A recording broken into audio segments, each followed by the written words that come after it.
Radio for the masses. Headline edition, July 8, 1947. The Army Air Forces has announced that a flying disc has been found and is now in the possession of the Army. If the game is rigged, change the game. Game changer. I occasionally think how quickly our differences worldwide would vanish if we were facing an alien threat from outside this world.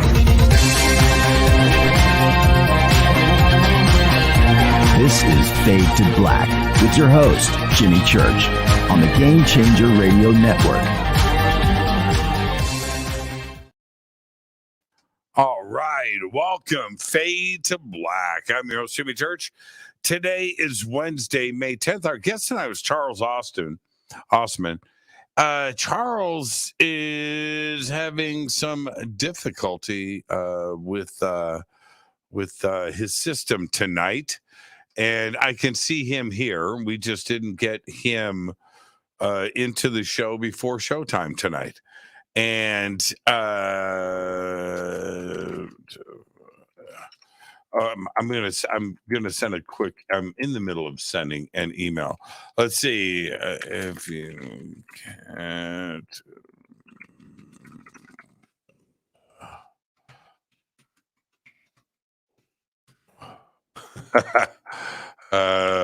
We are going to do.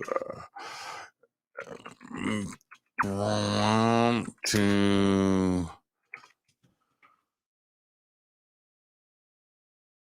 Bum, bum, bum, bum, bum, bum, bum, bum, bum.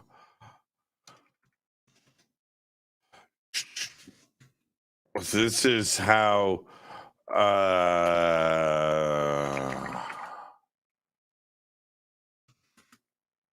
I can actually do this. Well,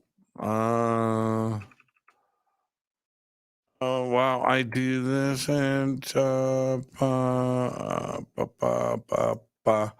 see, I can type and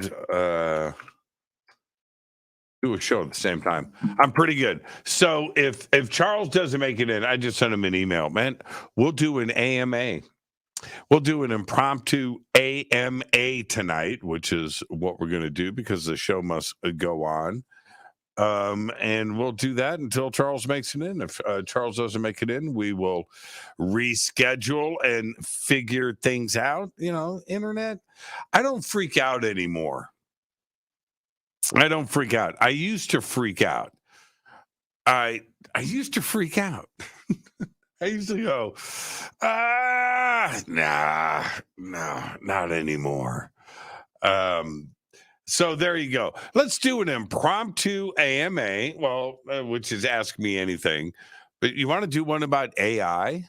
We were going to do a show about AI tonight. You want to test me? I've got everything right in front of me. I've got everybody chatting. So let's see. All right. Okay. Yeah, I can see that you guys are down for this. Man, I got my Led Zeppelin shirt on. I want to talk AI. I've been thinking AI all day today. Chat GPT, all that stuff. And so, yeah, let's just do an AMA. Let's bust this out. I am earlier this week, I was thinking, and it's funny that we're doing an AMA tonight. I was thinking about, how do I say this? About stuff. And I was contemplating doing, okay, let me back up. Let me explain something. For the previous 10 years, up until recently, the way that I would do the show, which was live radio. Hey, this is Fade to Black, right? I would do the whole thing and all the commercial breaks and stuff. And the opening of the show, as everybody knows, when I would do famous birthdays. I did that. I would do the Fader Fact, this day in history, and then I would do a rant. And I really enjoyed doing those rants. I don't do those anymore, right? I still do the news. I still do the Fader Fact. I still do this day in history. But I don't rant. The news is supposed to be the news, just the facts, just the news. So I try to do the news like I remember the news growing up, Walter Cronkite, Dan Rather, all those dudes. And they would just look in the camera and just do the news. And it wasn't opinion. Today, news is opinion. Like my rants, right? But my rants weren't the news. The rants were me getting my head out, my ideas out, my thoughts out on certain subjects. And I don't do that anymore. I do that on the AMAs, sort of, if you ask the right question. But the rants were a different thing for me, and I really enjoyed doing them. So what I'm getting at is I was thinking about maybe even a separate podcast. I want to rant. Follow me? Now, I don't want the rant to be the part of the news. And I don't want the rant to be a part of Fade to Black. I want my thoughts getting out on their own. So would you enjoy that? Did you guys enjoy the rant? Okay, somebody just says here. Somebody says, I miss the rant. Phil the Stalker. I miss the rants. I miss the rants. I spend a lot of time on those rants. And some of them I wrote out. I would write. Some I didn't. Some were completely off the cuff. Sometimes, I'd say half of the time, I would have bullet points. So I would have, okay, go here. It'd just be a couple of words. And then go here, couple of words, and go here, and a couple of words. And I enjoyed that. Some of them I wrote out. And I don't know if you could ever tell. Could you tell that I was reading? I don't know. That's a good question. I'm writing in my own voice, so maybe you didn't. And I'm missing I have a magnetic. This is magnetic. It just pops on. It's a magnetic elbow stand. And it's a whole other thing. I'm leaning on it now. And I enjoyed that.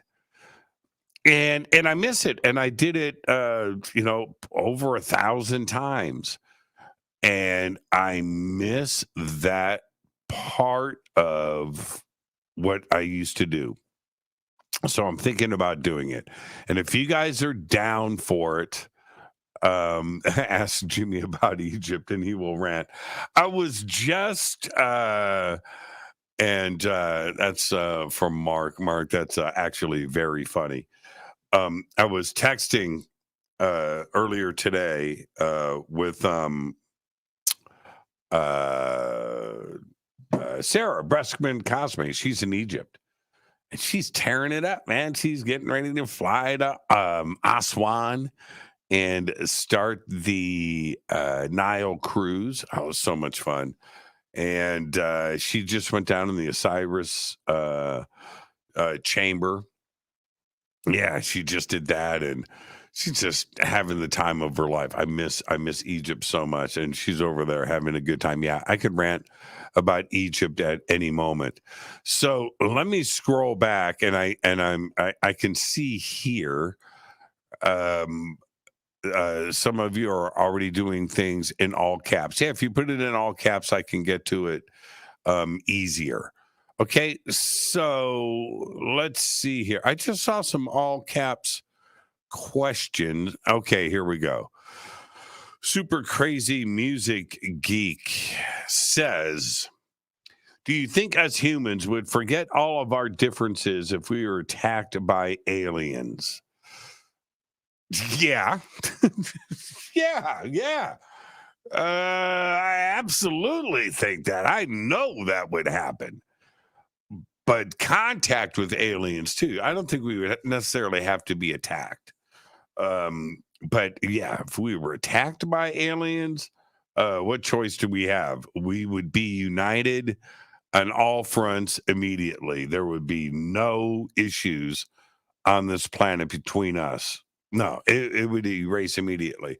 But this is actually a great question, and I'll tell you why. Oh, man, I love River Moon coffee. I'll tell you why. If E.T.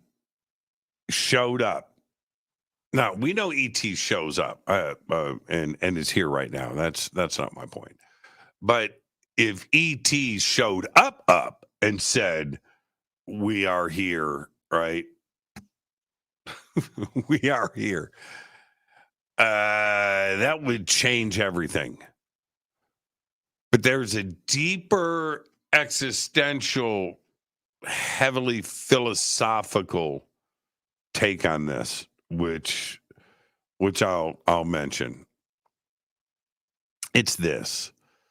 When you hear the quote, I forget who's attributed, who this is attributed to. It escapes me right now. But the question, if we are alone or not in the universe, I mean, the crazier version is what if we are alone? I mean, that is a much more frightening scenario. And if you want to continue the great divide that is happening right now, and we know it's all there, what would guarantee that until we just just ruin this planet, which we're close to doing, is to find out that we are alone in the universe. If the opposite came in to play, the opposite, we're not alone in the universe, that would change everybody's worldview. Now we have a reason to not only take care of this planet, but to respect each other and now realize that we are Earthlings and that we are a singular planet. We are whole. We are just one. We are Earthlings. Right now, we're not. We're not. We live in different countries and we have these different reasons that we think are good enough to fight and kill each other. We're not Earthlings. But if it was revealed that we are not alone, whoa, that's the wake-up call. Okay? I think that would bring us in. We don't need to be attacked. We just need that realization to hit us right square in the face that we are not alone. Now we have a reason to take care of this planet. We have a reason to reach out to our brothers and sisters of the universe. We have a reason to become a member of the universe, right? We have a reason. We have a goal. We have something that would bring us together. If the opposite came along, if some doofus, some world leader, the head of, I strongly stress the word doofus, some dolt, some idiot, comes along and says, no, that's it.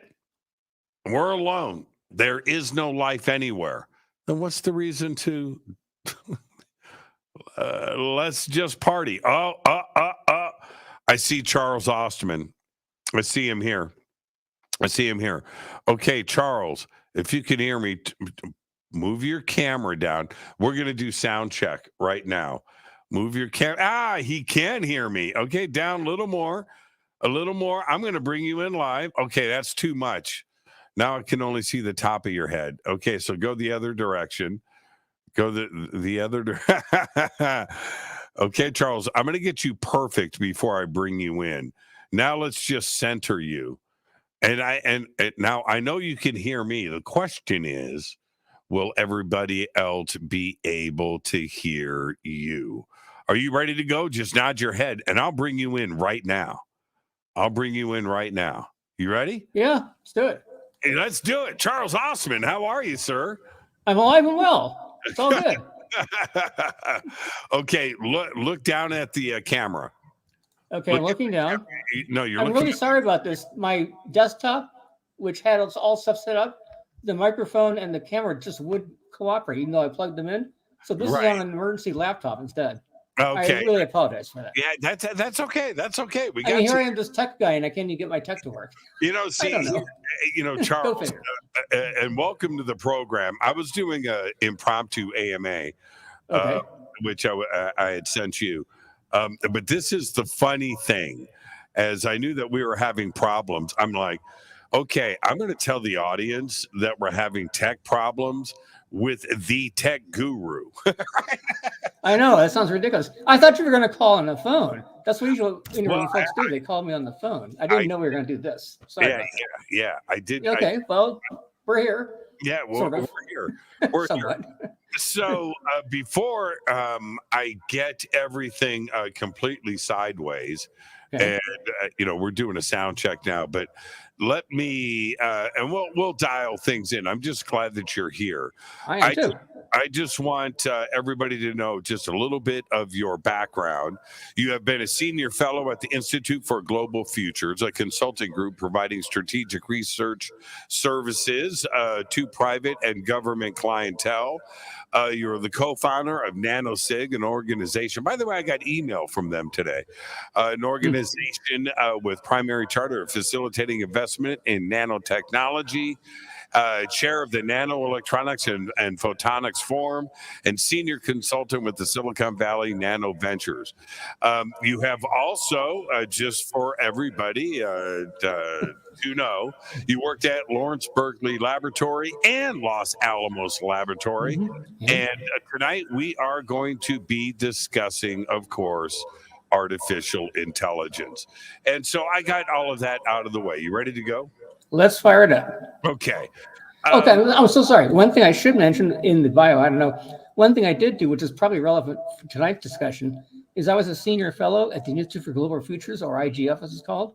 This was headed by Dr. James Canton. And the reason I make that point is because this goes back to the early 2000s. A lot of us, our group, we spent a lot of time and effort plotting out future trends, of which AI and A-Life merging together was one of the major vectors that we plotted on. And I can look back now in my notes from that time, and I would say, if anything, we were probably a little bit too conservative on different marker points that we can now look at as data points in this process. Yeah, that's it. Well, okay, that scares the crap out of me out of the gate. Yeah, that's a good way to go. Can you tip your computer down just a little bit? I'm on a Dell laptop, which does not allow me to change the camera angles. It's folded into the device. I have no control over it. Yeah, you have to tilt it. But I'm using like a piece of stuff here to like tilt the computer. Yeah, this is great. I'm sorry.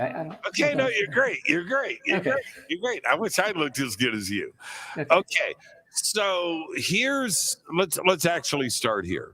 Sure. If we look back at the last 5 years of different intellectuals that have talked about this issue, I can bring up people like Sam Harris, for instance, that have warned us about AI. Elon Musk statements about it. Of course, AI is more dangerous to humanity than nuclear weapons, for instance. And then you have others on the other side, very smart people in the science community that are saying there's nothing to be alarmed about here. We're 5 decades away from anything close to what everybody is talking about. So what part of this do we need to listen to more? No concerns, or we have a lot to think about? Well, you know what? This kind of reminds me of, I'm going to echo here. God damn it, I hate this stuff. This reminds me of back when nanotechnology was first getting off the ground. This is like in the 90s, early 2000s. And I used to go up to Lawrence Lab fairly often, even after I stopped working there for various events. And I remember when Bill Joy, co-founder of Sun Microsystems, came out with this open letter warning that nanotechnology would be the end of civilization, that we'd have nano goo everywhere, and that we would disassemble all of our life and we'd turn into this like opaque paste or something. And then about a year later, he wrote another letter saying, oops, I was wrong. I'm sorry. Forgive me for being a little too overly concerned with this. And this is Bill Joy. I mean, a very, very smart guy. And yet, considering what was being discussed about nanotechnology at the time, I could sort of see why this kind of panic level would come up. This was back when the book Prey came out, which is a novel about these predatory nanites on the loose. And there are other movies that came out sort of along the same lines. So the public was sort of geared up to expect the worst from nanotechnology, which of course none of this ever happened. So I see AI sort of in the same context, but a little bit different. By the way, have you ever seen the movie Her? I have. Okay. Hey, Charles, can you turn down the speakers? Yeah, I have to go in the other room to do this. I'm sorry about this. Okay, just a moment. Yeah. Go turn down the speakers, and we'll fix it. Everybody, man, relax. You guys are. This audience is so spoiled. You guys are completely spoiled. Perfect audio every night. Perfect imaging and perfect. These guys are completely spoiled. Relax. Am I freaking out? Do I look like I'm freaked out? I love Charles. He's a professional. And I got to go in the other room and see, it's already fixed. I can already tell. Okay, here we are. Yeah. Is that better? Yeah, it's perfect. Okay, excellent. This is all good. I got my notes too. So, to reset, what part of this, now that the echo's gone, oh, that's just so tasty. And now we've got computer audio, and you can mute that too as well. But what part of this, you brought up the movie Her, and I think that's an interesting thing to bring up. Is it something that, with Chat GPT and this push, who is regulating, who is sitting in a position to monitor the corporations and the countries around the world racing for AI? Well, this is one of the things I've come to find out. People are talking about regulations and regulatory confinement, that sort of thing, which I think is a non-issue, non sequitur, because even if politicians decide they had to do something to placate the voting public, which I think is probably what's going to happen, the reality is it's going to be everywhere, all over the world. It's ubiquitous. I mean, how are you going to get China, for instance, to obey U.S. dictated regulatory processes? I just don't see it happening. I mean, for me, the toothpaste is already out of the tube. It's not going back in. So as I would often say, evolution tends to favor the most adaptive, not the fittest, but the most adaptive. And as I see it, this is like a natural occurring next stage of our evolutionary process. Well, evolutionary as humans or evolutionary as technology? Well, this is kind of where it's interesting, because we're right at the very edge. I have a bunch of these charts on my website. If anyone wants to visit there. We're right at the very edge of this sort of major transitional shift of sorts. People talk about the term transhuman, which may be appropriate here. But yes, we are going into a kind of a co-evolutionary symbiosis, where the separation between the organic and the non-organic, or the living versus the non-living, however you want to put that, becomes ever more diffuse and at some point irrelevant. There is, I think that there's a few definitions here. This is something that I spend way too much time researching. I think it's such an important subject, but most people don't understand the different levels of AI. Sure. And I think that most people fear some sentient, conscious, nanobot thing that is going to, just take over the world. There's that, of course. And I would be, but there's artificial general intelligence, that level, that AGI, artificial general intelligence. And we're not there yet, which is, the average human's capacity of doing stuff, of thinking. And so getting to AGI, the country that achieves that, there is no second place, is there? Right? Is that, and that isn't some sentient country. We're just talking about AGI. Is that something really to be concerned about? Well, I see it as a spectrum. For a couple of things to point out. First of all, if synthetic sentience does become manifest, we may not see it when it happens. We may not recognize it. In fact, it's quite likely. I see that to be more likely the process than not. In other words, another way to look at this maybe, in old days of yore, there's what's called weak AI, which was more or less a string of operands. If this happens, then do this. If this gets said, then do that. Right. That's not what's happening now. Now, of course, we're relying on neural networks, which are self-training, self-adapting. And there's another area called evolutionary computing. And I used to belong to the ECHO, which is the annual event that was centered on evolutionary and genetic computing. And what this is computer mechanisms, which can design their own software, design hardware. You can feed it a series of limitations, as it were, and it'll genetically contrive its own solution to this. And I can go into that a little more if you want. But some of the earlier, more fluidic neural networks were actually derived from genetic computing, evolving the best neural net type structure to suit a particular application or interest.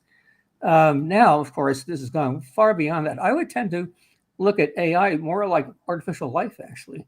The closest thing we're going to get, as far as I know, is trying to mimic what actually happens in our organic neurons.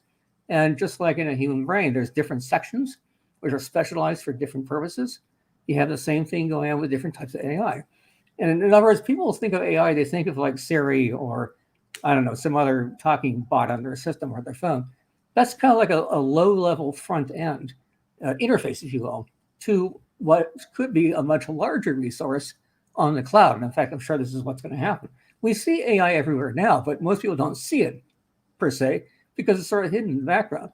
Financial systems, all types of large-scale management processes, et cetera, are all relying on AI. There's very few humans are actually left in the process, especially things like trading, stock trading, et cetera. This is all handled by machines. So we're just getting trained, I guess, to become more used to the idea. The reason I brought up her was because this is a situation where you had AI online in the cloud with emotional cognition. That is, it could sense what a person was feeling and respond accordingly and become like your personal friend. There's actually a couple of already existing apps like this where you can build your own avatar. She or he can be whatever you want it to be, and you develop a relationship. In fact, there was a case not too long ago where a guy had his avatar taken away because he failed to pay or whatever happened, and he got heartbroken. I mean, he had to go to a therapist because his lovely avatar girlfriend wasn't there anymore. I mean, this is a real thing. So we're already seeing the movie Her sort of coming to life. And I use the word life rather carefully here. So in other words, in the world of strong AI, which is not being called general AI, that's what you're going to see. You're going to see AI more like a living system as opposed to a pre-programmed template for different kinds of responses. Well, okay. So like in the movie Her, and I like that because you brought it up, because here's the crazy part. Would an AI that becomes synthetically sentient, would it know that it wasn't real? Or is it real? And to its reality might be right. much different than our reality. We're real because we can look at ourselves and say, here's my hands, here's my body. We can walk around, look at things and touch things. Okay, from the AI's perspective, that AI has access to the entire planet, virtually. It can go anywhere it wants on the internet and probe around, absorb fantastic amounts of information that we can never hope to absorb. That's reality for it, and maybe a better reality as far as that's concerned. I'm not sure we can actually evaluate a judgment on that. Well, could AI be developed but only have access to certain databases, but not the internet. Is that a safer way to go? Well, yes and no. I'm sorry to give these sort of cryptic answers, but No, all these answers are sort of more like a spectrum as opposed to an absolute binary yes or no. yeah. And so if the AI was compelled enough to do this, it would find a way to get around it. It would use a workaround. Now, one other thing to sort of throw into the salad bowl here, quantum computing is already happening. Now, why would I mention quantum computing? The reason is that quantum computing can process enormous amounts of data and do fundamental mathematical calculations on a vast scale that no standard traditional computer could ever hope to do. You can look at like 30 seconds worth of computation in a quantum computer being equal to, say, 3,000 years on a supercomputer, that sort of thing. Right. And so now if you have AIs out there who are looking for a resource to solve a problem, like I can't get into this particular site or something, all I have to do is go to the QC site, a node on the cloud, and say, solve this. And it would, within seconds, crack the system open, and there you are. I mean, so to me, this is kind of almost a roach, really. That's just my opinion. That's how I see it. Okay, but if I remember Neil deGrasse Tyson said, now look, he's not the most intelligent guy in the world. In fact, far from it. But once in a while, he'll release some gem. Some gem will come out of his mouth, and he manages to pull it off. And he said this, and I believe he's right. Look, develop the computer, but you can always unplug it, right? Well, no, not really. I know. I'm sorry. Right. Once it becomes distributed, it's going to be in a lot of places at once. This is a reality that people really have to kind of get connected to. It's sort of like quantum dynamics or quantum mechanics on a virtual platform. In other words, it's not a single box plugged into a wall socket. It's really a series of nodes, which can be scattered all over the planet. So what exactly do you unplug and when? So are there, okay, now let's get into the ethics. First off, is there some kind of judge and jury, some tribunal? Is there some type of commissioning body sitting above all of this, except for China? but kind of, are there any hall monitors here? Or is everybody free on this playground? Well, actually, it's interesting you made that point, because I still do actually. I belong to something called the Millennium Project. It's headed by Jerry Glenn, a well-known group, and we do a lot of stuff. But their basic thing is they publish a book every year called State of the Future for the next year. And my input to that had to do with AI and nanotechnology. Those are my two inputs.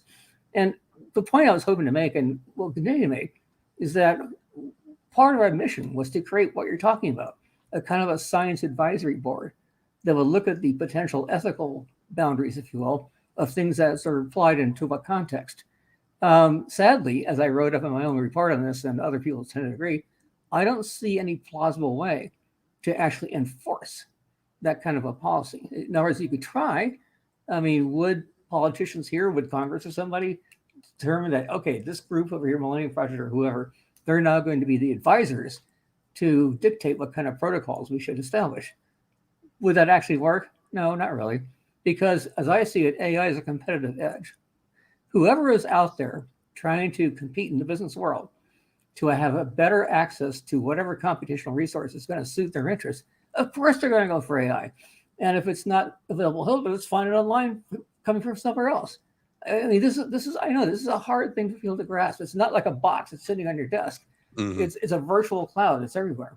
And the other thing is, if you look at people like students, for instance, a lot of people were complaining, oh my gosh, students are now using the chat bot to like write their parent papers, and people are writing their PhD thesis and that sort of thing. I actually wrote an article about AI using a chat bot to write the article that got published like a month ago, just to make a point. So people are complaining, oh my gosh, this is going to undermine education. It's going to tear the fuller out from under the learning process. I would say not exactly. I remember when the calculator first came out.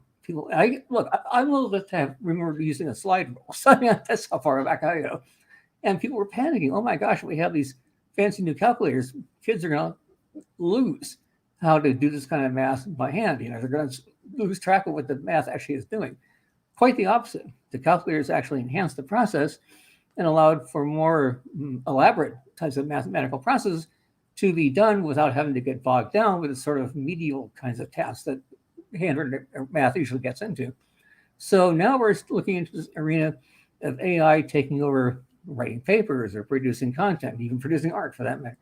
Is that the end of the end? Not exactly. I see it more like a beginning of a next phase of, like I said, it's sort of evolutionary process. I see humans more in the context of managing their AI resources to suit some other purpose, rather than replacing their existence as a thing. That could be argued, of course, but that's how I see it. I watched a video. You might have seen this or one like it for sure. Watched a video last week, and I took the time. I knew that this was going to kind of freak me out, and I knew that you were coming on the show too as well. But I see this video, and this author says, "I'm going to show you how I'm going to write my next book." And he friggin' opens up Chat GPT. Mm-hmm. Okay. A program that runs on chat. Okay. All right. Yep. And he literally plugs in the title of the book, the subject of the book, and his name. Oh, I think there was a page number too as well. 1 hour. Book's done. Now, what do we in that area?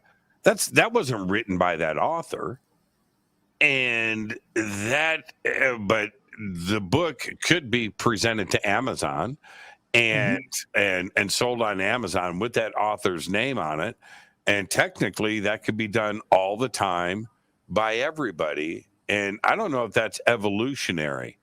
I think that's fraud. Right?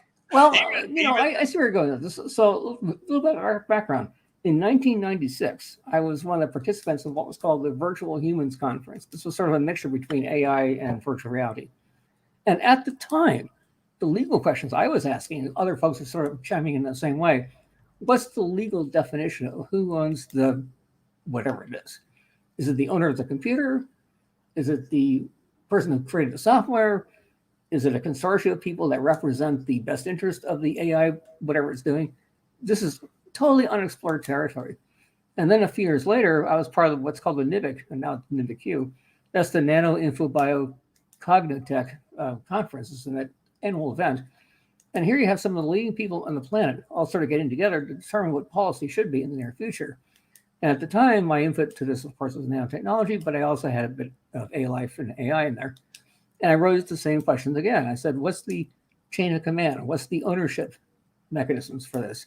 And nobody really had an answer. But it was still theoretical then, but I think we're entering into it now. In fact, there's a film called The Congress, which starts out with this actress that's sort of in her latter days. She gets scanned in, and then she becomes part of this virtual world where it's all kinds of people in there doing their virtual thing.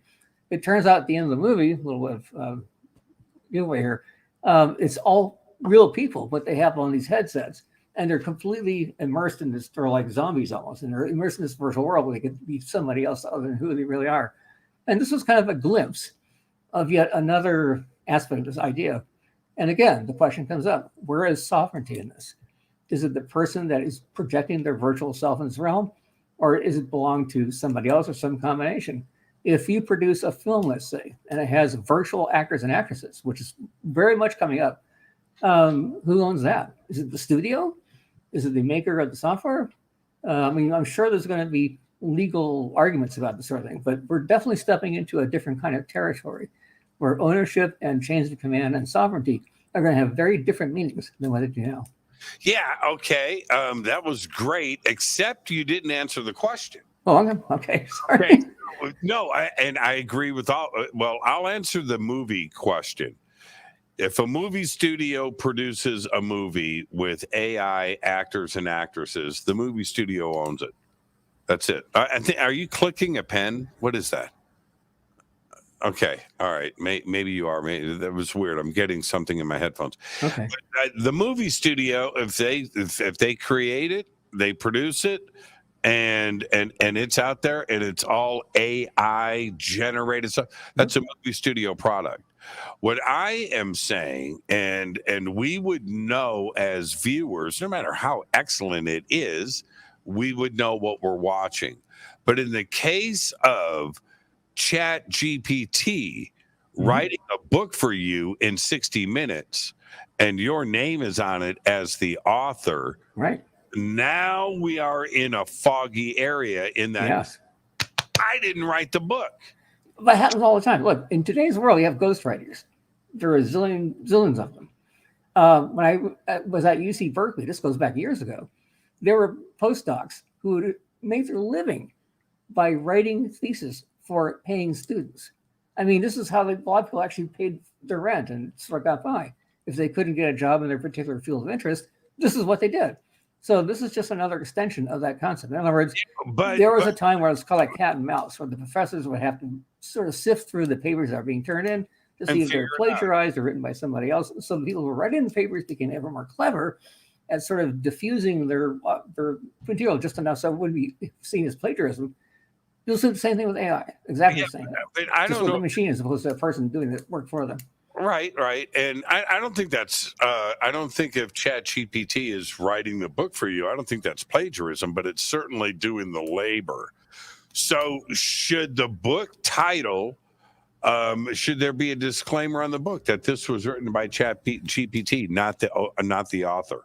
Yeah. No, I see what you're getting. So from an ethical point of view, I would say, yes, of course. You should say this was AI. Maybe the AI was trained by the author in question to steer it in that direction. But yeah, I think there should be some kind of shared ownership of whatever the thing was that's being sold. However, unless there's some kind of legally binding agreement rules that determine this, it's going to be up to the actual author, and it may or may not be the case. I mean, this is kind of, you're right. It's a gray zone. You have to be sorted out. I mean, if I wrote a book, me, Jimmy Church, I wrote a book and it was published this year, everybody would know, and Chat GPT wrote it, everybody would know that it wasn't me if my name was on it. They know that I'm lazy, that I don't have the patience, that I'm not smart enough, that there was no way that this could be written. But if my name is on the cover and it's not plagiarized, right, and Chat GPT owned it, we're getting into a real ethics issue here where I think that there should be some legislation in place so people know that it's not. Everybody has ghostwriters. We know this, Charles. We know this. There's ghostwriters for everything. Who writes their own books? Okay, but at least we know the process. There's a ghostwriter being paid, and they're actually doing the work. But it's another ethics situation when ChatGPT or another artificial intelligence program is doing the work for you and you don't admit it. So this reminds me of when Hillary Clinton released her book. You may have read it a few years ago. It was a big bestseller, thick book. The whole thing was ghostwritten. She didn't write a single word in there. And she sold it off as her authored book. This is very common, but I bring up that particular one because it's such a big production and so much publicity around it. Oh my gosh, Hillary published another book. But as I've said, many books that are out there, if you dig deep enough into how they were created, either entirely or a large percentage written by ghostwriters. And one thing to say about ChatGPT, you do still have to kind of train it a little bit. For instance, in the article that I used it to write my piece on AI, it kept coming back with this really kind of Pollyannish sort of corporate speak about the wonders of AI and this beautiful new thing for changing humanity in a better direction and all this kind of stuff. And I summarized the article by saying that's what GPT did. This is what I say. And that my version was a little more, I wouldn't say caustic, but a little more grounded in reality, saying it's a mixed bag. Here's some pluses, here's some minuses, pros versus cons, that kind of thing. But I was kind of fascinated by the fact that the chat was predetermined to put as positive spin on AI as possible. I found that part of it kind of interesting. So there are biases that one would have to be aware of and understand how to steer that bias to suit whatever they're trying to convey.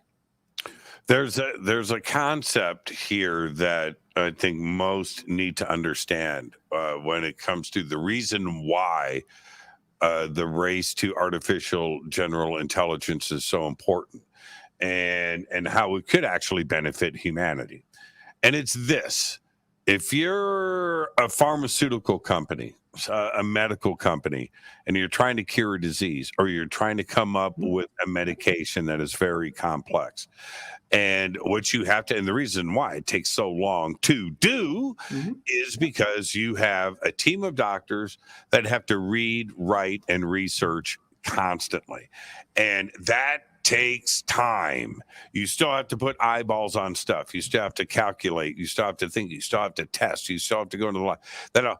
But if you had artificial general intelligence and you apply that across a bank of computers, and now you have 100 or 1,000 minds working on the same issue, instead of it taking a couple of years, it would take a few seconds. Well, like a week or something like this. So let me explain. Okay, there's something called in silico biology, which is exactly what you're talking about. In silico biology means you're simulating some type of a complex organism or organism system. And in the early days, try to model, let's say, a part of a cell, just a mitochondria, for instance. That would take months straining a supercomputer to its absolute mass capacity to run that simulation. Now, you could actually not just run a simulation on a cell, you can run a simulation on an entire cell structure, entire organism. And that's a radical difference. And so one thing I wanted to toss out, since you brought it up, what I see from around the corner is DNA becoming your new social security number, your ID, as it were. The reason I make that point is because back when Inventor first released the human genome, it was like $10,000 to get your genome decoded.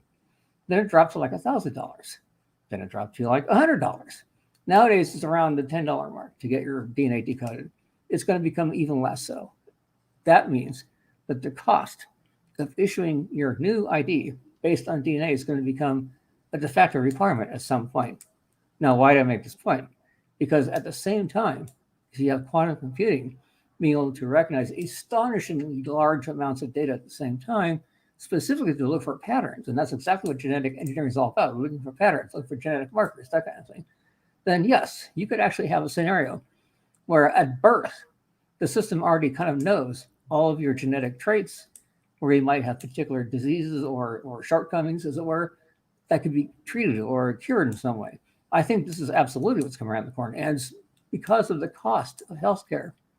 We're living in an era right now still where a lot of people can still be pretty clumsy with their health. They can overeat, become obese, drink and smoke and all this kind of stuff. And then they wander into the health system later and say, help, I've got, cirrhosis of the liver, or I can't breathe, or whatever, because of their own, bad choices.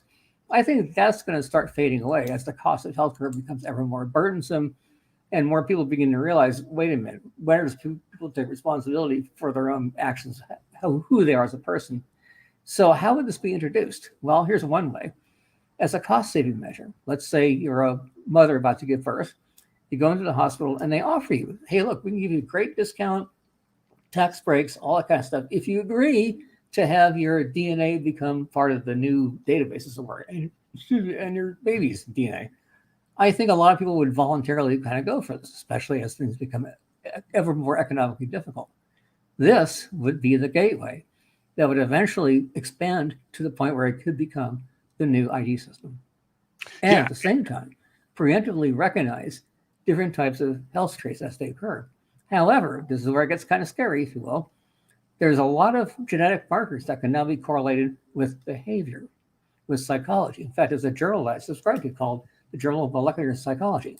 It's very interesting. There are dozens of papers published every month based on exactly this. What kind of behaviors are linked to what genetic factor with these chemistries involved makes this type of, are you going to be a narcissist or have, other common failure points as a person? You name a psychological malay, is there going to be a genetic marker for that? And the answer is probably yes. Okay, so going back a few years, NIH actually proposed a program called the crime gene. I'm not kidding you. You can look it up. It's the actual name for it. And they wanted to preemptively determine that some people were going to be predisposed to being criminal types. Their value of human life would be very low. Things like robbery and committing other kinds of violent crimes would be considered normal in their world, as it were, or they have a proclivity to lean that way. Could that be identified genetically? Now, for obvious reasons, this was somewhat controversial, especially because it became apparent, and I know this is going to get really tricky, it seemed that some racial or ethnic groups were a little more, I don't know, leaning in that direction than other groups when they were looking at this genetic makeup. So people very quickly backed off and said, oh, we shouldn't probably do this. However, it's not that it was turned off, it's just that they renamed it to they broke it up to other different groups, but the same process is still occurring. There really is, and I understand why. I'm not even saying it's a bad thing. I'm just questioning how it might be mandated, though. This is where ethics becomes kind of a question mark. So, in other words, if your future, let's say you're having a baby soon with your wife and whatever, would that child be growing up in a world where the quality of their DNA became the de facto mechanism that determined what their life would become like? Mm-hmm. I mean, there have been a number of movies made on this. Case 46 is one. People have thought about this, it's theoretical concept for years, but we can see it on the horizon now. Not quite there yet, but it's kind of like when you're driving through the desert and you can see the glow of Las Vegas on the horizon, where you're not quite there with the buildings and everything. So we can see the glow. Given another 10 or 12 years, I could see where this very much becomes a new emergent reality. And I think all of that, we're kind of there now. We're not quite there yet, but we're understanding more and more about DNA. And you're right about the mapping and how inexpensive it is to do that, and those genetic markers.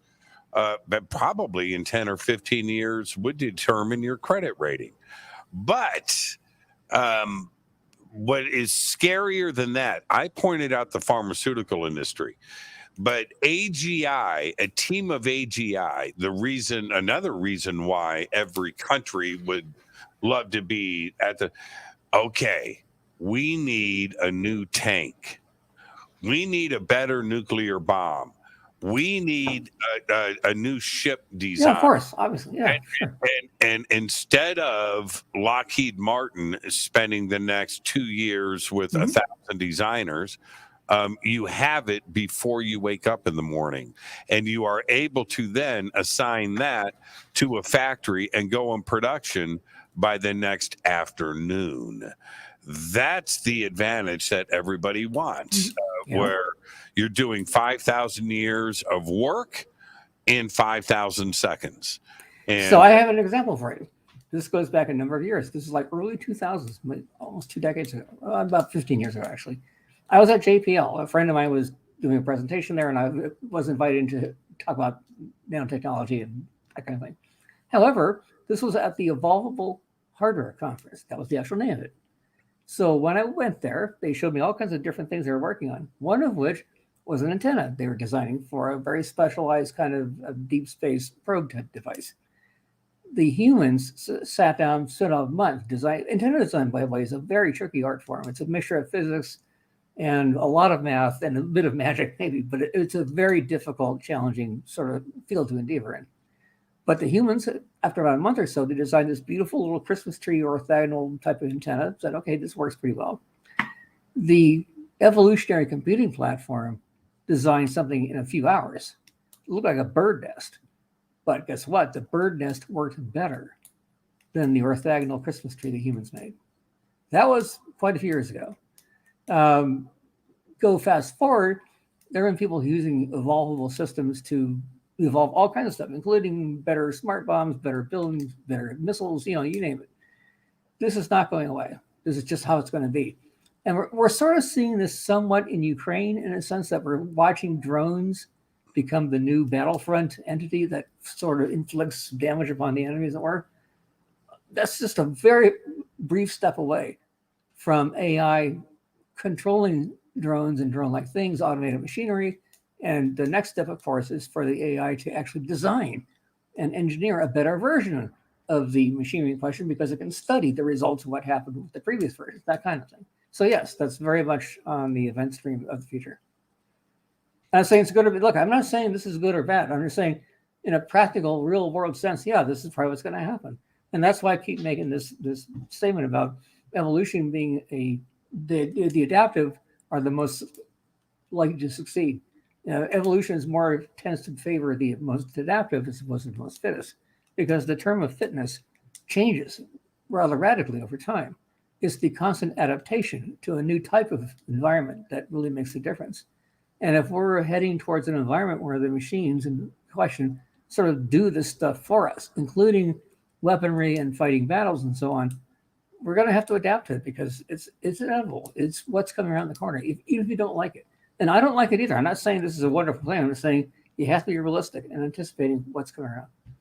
Are we depending on, and by the way, if you look over to the right, you'll see there's a private chat right there, and you can click on that where you and I can communicate back and forth. But here's the thing. Are we, in a general sense, and I just mean this are we dependent on the engineers and team leaders and designers behind this race to AI? It's just around the world. We just don't. Well, for the moment, yes. But that may change. dependent? I was just going to submit an article to you as a matter from IEEE Spectrum. But I didn't. The first examples of AI for chip design. Charles, I didn't Yes. ask the question. Oh, sorry. I didn't ask the question. Oh, I'm so sorry. Okay, here's the question. My AI is failing. Are we dependent on their moral compass? Yes and no. Again, I'm sorry. There's no binary answer for this. We have to determine what the moral compass actually is. You may recall that in 2001 Space Odyssey, how the computer killed off the other astronauts because it perceived that the astronauts were going to interfere with its ultimate mission, which was to go to Jupiter and interact with this floating device that they discovered, et cetera. So in the future, how do you determine what the actual best moral compass might be? And if you're dealing with something like Russia or China or just some other adversary, their version of a moral compass may be radically different than anything that we would consider appropriate here. This is where the adaptation challenge really is, because you can't really have a ubiquitous moral compass driving what the AI does, because AI is not a single thing. It's a ubiquitous fabric of sorts, and it varies depending on who's implying it. A thing to think about, though, if the AIs are already designing things, and I was going to mention this IEEE article about the first integrated circuit was being designed by AI. This just happened a few months ago, where the human engineers sort of backed away and let the AI system actually design this chip. And it did, and it worked wonderfully. It was a really good example of this process. So we're kind of, chip design is a really complex art form in itself. It's something that only advanced engineers can even think about. So the fact that AI was already being turned loose to do this, that's a pretty significant indicator of where this trend is going. Is there a way to know? In a general sense, the answer is no. I get that. In a completely binary black and white 1 and 0 world, the answer is no. But is there any way to weed out those? You're always going to have a bad apple, and you are going to have a corporation or an individual or group that wants to do bad things with this technology.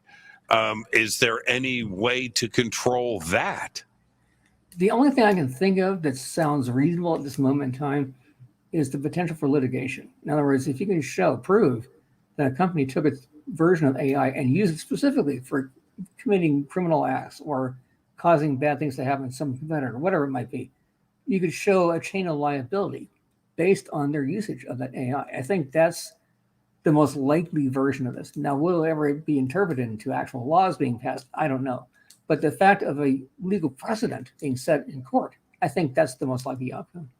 Well, okay, I've got to take a commercial break, but we're gonna pick up right here when we come back. Our guest tonight, Charles Ostman.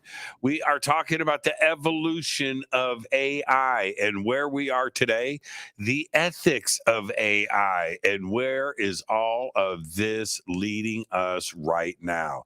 It's a very complex but very important issue. This is Fade to Black. This is Jimmy Church of Fade to Black. Please visit all of our sponsors. We're taking a quick break here. All of the links are below, and we'll be right back. This is Jimmy Church, and I want to introduce you to LifeWave's X39 Stem Cell Activation Patch, which has totally transformed my health, my sleep, brain, and my eyes. I no longer need reading glasses. X39 is a true breakthrough in regenerative science. Using light, X39's patented age reversal technology is clinically proven to signal the activation of younger stem cells, accelerating the body's natural healing process. X39 promotes restoration and rejuvenation, bringing the life-changing benefits that I've experienced. By naturally elevating a master signaling peptide in the body, X39 boosts vitality, health, and wellness, and resets 4,000 genes to a younger, healthier state. It's one patch, once a day, and you can turn back time with X39. Just go to healingworksnow.com. That's works with an X. healingworksnow.com. Hey everybody, it's Billy Carson, also known as Forbidden Knowledge. I want to talk to you about a very special event coming up July 30th, 2023, the Forbidden Conscious Awards.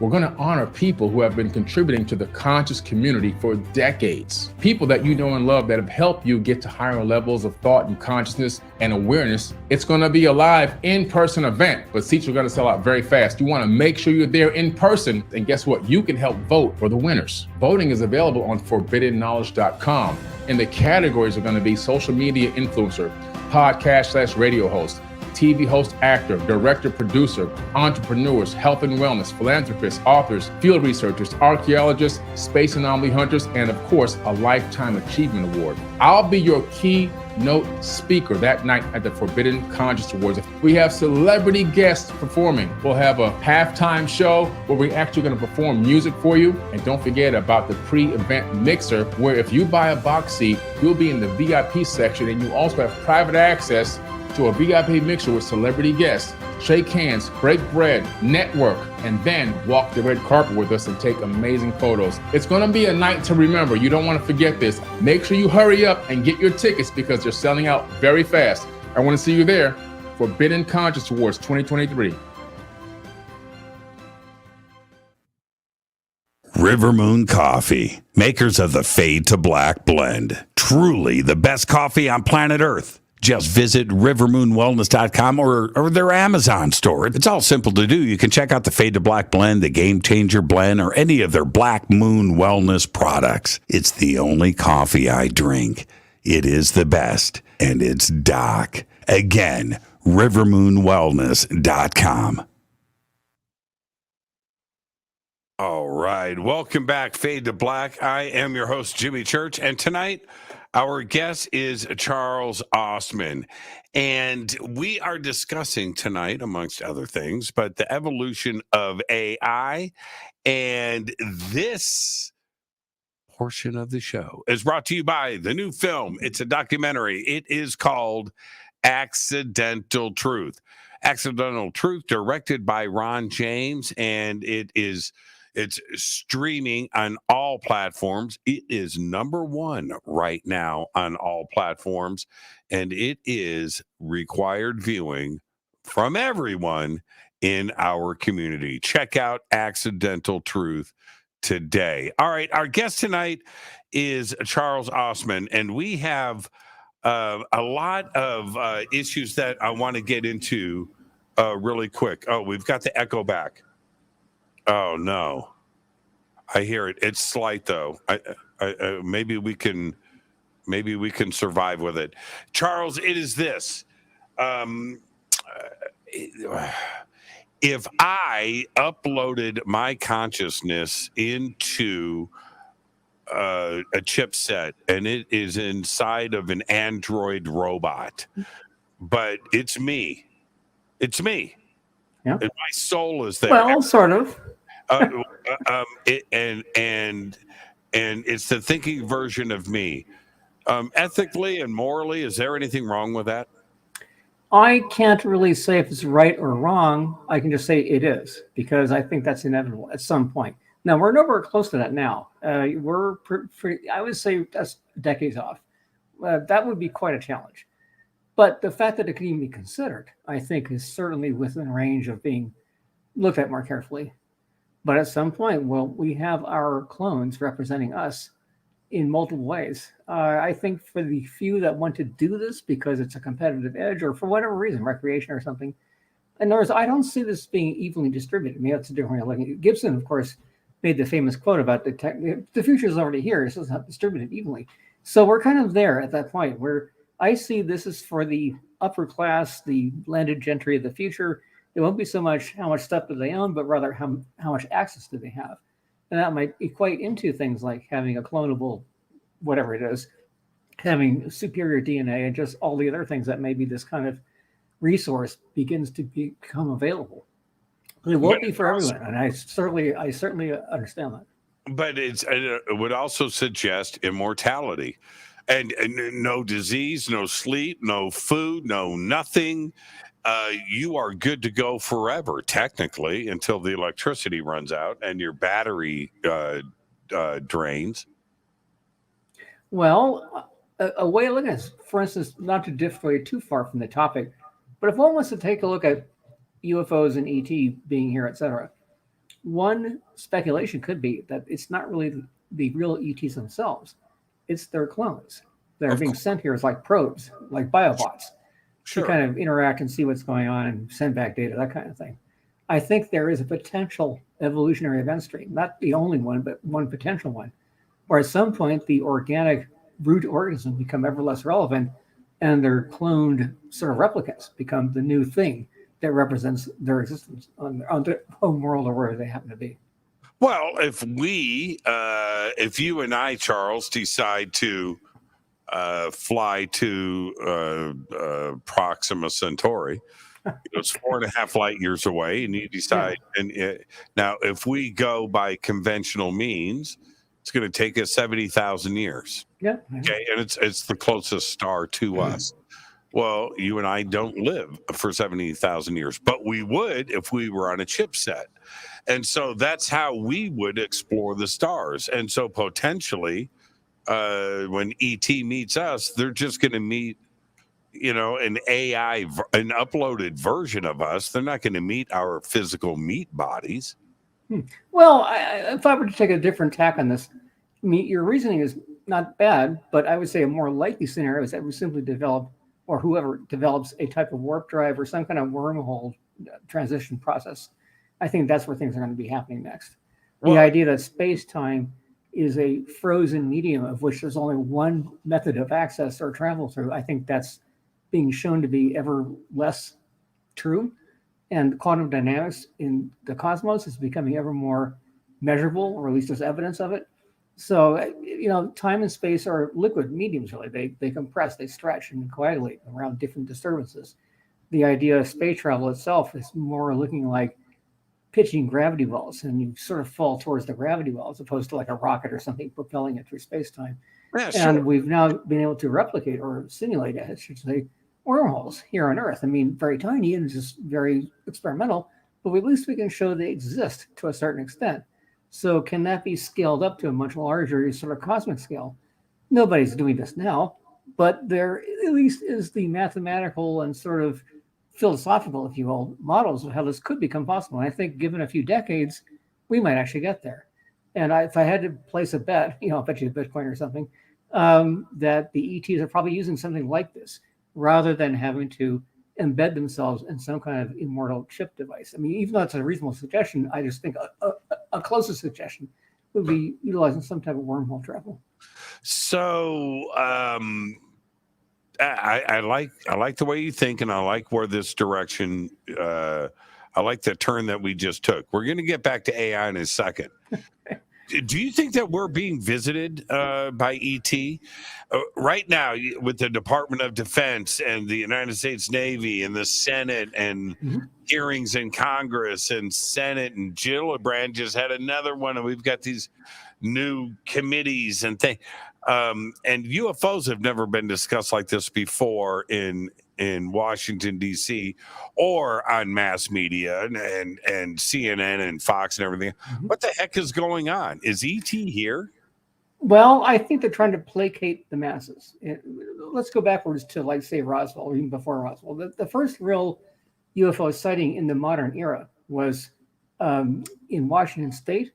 I can't remember his name now, but he was a pilot. Kenneth Arnold. Right, and he saw 7 discs like floating over Mount Rainier.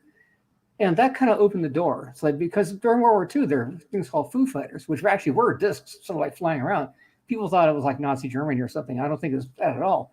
But I think ET was interested to watch what we were doing in a global war.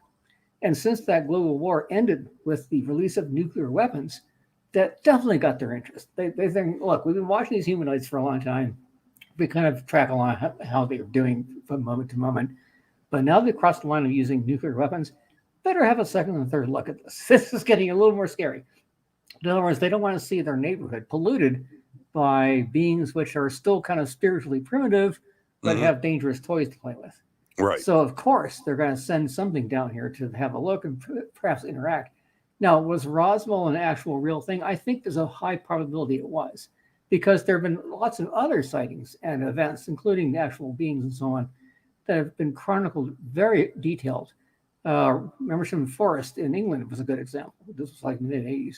And you had other events where you had senior officers in the military, police people, people of all kinds of backgrounds, executives and so on, who had nothing to gain at all by submitting their story or their telling of an event. In fact, most of these professional pilots, being especially, who have seen these things or interacted with them, they risk their lives, they risk their livelihood. Being tarnished, if you will, by citing something to do with UFOs. Until very recently, this was sort of like a death knell for one's career, depending on what your career was. So for many of these folks to actually come out and say anything at all is pretty interesting, especially when you have radar tracks and visual tracking on multiple cameras, that kind of thing. It's pretty difficult to say this never happened. Now, I actually watched the congressional hearings to do with the Tic Tac naval films and so on. To me, they were totally circumventing the actual stuff that was there. They showed a very tiny clip of something flying by really fast. They didn't even bring up the multiple cameras, radar tracking, et cetera. The fact that ships at sea and planes in the air were tracking the same device at the same time, that the device went from suborbital to like sea level in a matter of seconds, which no known craft could actually do. I mean, they completely skipped over the whole thing. So the only thing I can imagine is that, again, this is a way to satisfy the public's interest in all this, but sort of tone it down a little bit. I don't think we're near disclosure. Sadly, I mean, there's a lot of reasons for this, by the way. If we had to admit that our skies are being sort of perforated by things we can't control, that's a really big security gap, as it were. Now, I'm going to guess that Russia and China probably also have had these things, and they don't want to talk about this at all either, especially if we've actually managed to back engineer or at least capture some pieces of crap or whatever it might be. The last thing we would ever want to do is discuss this in the open world.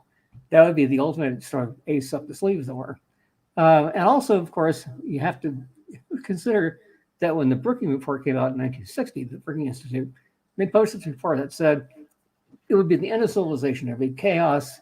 All the religious people, of course, would go crazy about this.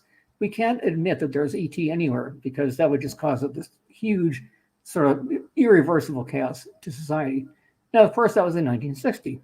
In more recent times, the general public's been pretty much adapted. There's no adaptation yet. Adapted to the idea that, yeah, ET's probably out there. It's probably pretty common. Most kids, young people today, they've seen lots of movies and films and comic books and everything else. Yeah, okay, fine. Like ET landed here. Fine, big deal. Like, well, what next? That sort of thing. So it's always become like a background issue. But still around the world, there's enough religious fundamentalism and other sort of philosophical orientations that would still be a pretty harsh reality to try to grasp this idea. And that's part of it. But also, if there actually has been technology that's been extracted from these recovered bits and pieces, there's an enormous legal liability hovering in there. Patents were issued, and profitable businesses were extrapolated from this. That's a gigantic can of worms that nobody wants to open up. So there's a bunch of reasons why this is going to be kept from full disclosure for some time to come, until it absolutely has to be. But if anything, this latest debacle with the TikTok flights is a kind of a trial balloon. They're sort of testing to see how much the public responds to and what their response actually is. That's how I see it, at least. Yeah, in an instance like this, I'm not sure. I'm talking about the TikTok. I'm not sure if there is a biological entity inside of that. There probably wasn't. It's probably a droid. Yeah, sure. Right, which would be controlled by artificial intelligence. Yeah, right? of course. Yeah, sure. Right. Yeah. Do you like the way I segued? Yeah, that's fine. It's a totally it's a thing I would think. This was an AI controlled device, or a cloud of devices. Actually, I think this is common stuff. This is not unusual at all. In fact, I would go so far as to say on other worlds where there's a humanoid or some other life form that becomes the intelligent life form, etc., they go through thousands of years of sort of slowly evolving. They go from hunter-gatherers to like having organized societies, and the organized societies become ever larger, more organized. They develop certain skills, engineering capacity. They learn to smelt metals and other such things. But then in the last sort of bit of their evolutionary path along the line, they suddenly hit the industrial age like a vertical spike.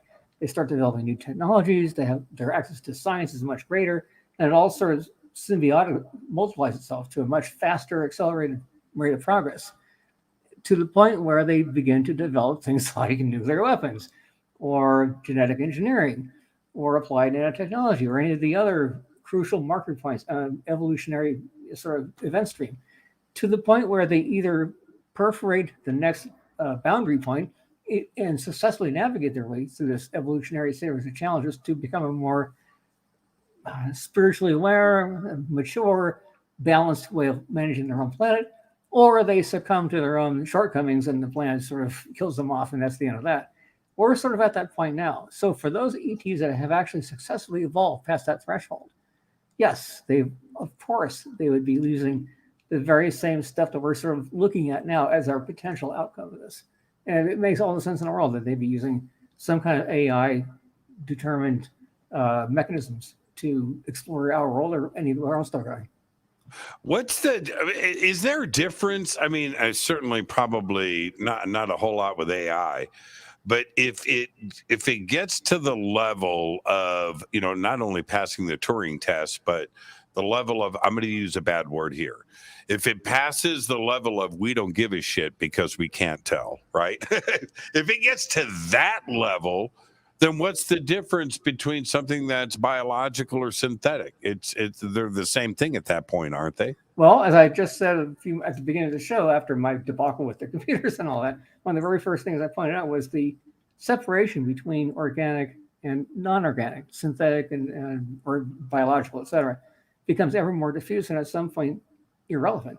And that is where things are going to be heading. And if we step into the transhuman era, which I think is coming around the corner, then yes, this becomes more like the acceptable norm as opposed to the exotic exception. And will it become more required to adapt to this ever-evolving sort of world we're going into? Probably, at least for some, yes. Well, and I think we're living there now. And let me explain. I'm going to do this brief. You're the guest. I'm the doofus behind a microphone. Is this with versions of AI now incorporated into search engines, into different corporate applications now, the chat bots that pop up and need to help you on some website and whatever. It's like, and I can go into Task Manager right now on my computer, and I'll do it. I'll do it in real time. You ready? Sure. I'm going to go into Task Manager, which I've got open, and it's right here on my screen. You ready for this? The number 1, 2, 4, okay, out of the top 8. 4 are artificial intelligence programs running on my computer that I did not install. Okay? It literally says artificial intelligence AI host. I didn't pay for that. And this is, you ready? You ready? Listen. Okay, now I've just expanded one of them. Artificial intelligence AI host for the Microsoft Windows operating system and platform. Yeah. It's, I mean, it's Cortina was just like a surface veneer. We're tapping into the deeper level of this, but just many layers beyond that. so Believe me, Intel is making chips. Microsoft is developing ever larger versions of software. So is Google. Lots of folks are sort of noodling out this territory as we speak. It's only going to expand, not contract. So we're at the beginning edge of this process, really. But a couple of things I might point out is kind of like a way to steer this idea. We're looking at a world where jobs might be getting replaced by AI. I know that's a big concern. The most likely jobs to be replaced at this moment is going to be mid-level management, white-collar jobs. It's not going to be so much the people working in a warehouse or people doing stuff with their hands. It's going to be the people that are sort of like layered between, say, engineering staff or marketing staff, whatever it is, and the upper level management. And I've been to multiple corporate environments where you had people who were being paid huge salaries to do nothing more than just sort of like manage their team, develop a lot of charts and projections, and sort of schmooze around with the upper level management folks and kind of create a career for themselves. Many folks, myself included, have often viewed this as being sort of superfluous. And why are we paying these folks so much money in the first place to just do the sort of mundane kind of management work? They'll disappear in a heartbeat. But AI can actually replace that kind of process and do it much better and more efficiently. But does anybody care? You know, that's back to my, I'm going to use that bad word again. The I don't give a shit level. In that, if AI is assisting in your search engine, if AI is now completing your chat conversation on your thing, if AI is completing these tasks for you, if AI is running in the background of you and you don't know it, do you care? No, most people probably won't. Yeah, most people just want to go for the best advantage they can come up with, the best tools. If it happens to be AI that's doing it, fine. This is where a lot of people, I think, have trouble processing this. For a lot of older folks, this seems really distant and far out and science fiction or something. For younger people, especially people going to college and starting out in life, that sort of thing, this is becoming a norm. This is like an expected resource that they're going to look at and say, okay, fine, give me the best AI I can come up with because I have to do X, Y, and Z. A little side note, I may diverge just a little bit. There's an area called emotional cognition, which is kind of interesting because several companies now are looking at this idea. They want to test how people respond to advertisement, or they want to test how they respond to certain kinds of music, or just whatever it might be. But one of these companies wants to sell the product for insurance. Why? Because if somebody's driving the car and they show bad behavior behind the wheel, screaming and yelling, causing road rage or whatever, that changes their insurance cost. And they want to use other behavioral cognition mechanisms to determine how you're working on your job or how your focus is on your daily tasks, that sort of thing. Another example, if I can just blurt it out, I was at the Rural Internet Center. This goes back again a decade or more, it's like near Stanford University. And I was giving a small presentation along with some other folks. And at the end of my talk, as a joke, I started saying, well, at some point, you're going to have neural implants, which will measure minute by minute how much your thoughts are oriented towards the work task, whereas how many minutes are you deviating to some other thought, thinking about your girlfriend or some social thing or just whatever it is.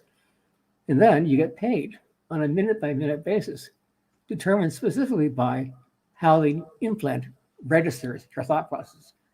And I mean, it's a joke sort of thing. But about half the people in the audience said, how much will that cost? When's it available? Can you give us some leads for what company's doing this? And people took it seriously. I mean, they really want to buy this technology for their business platform, whatever it might be. That was like over 10 years ago.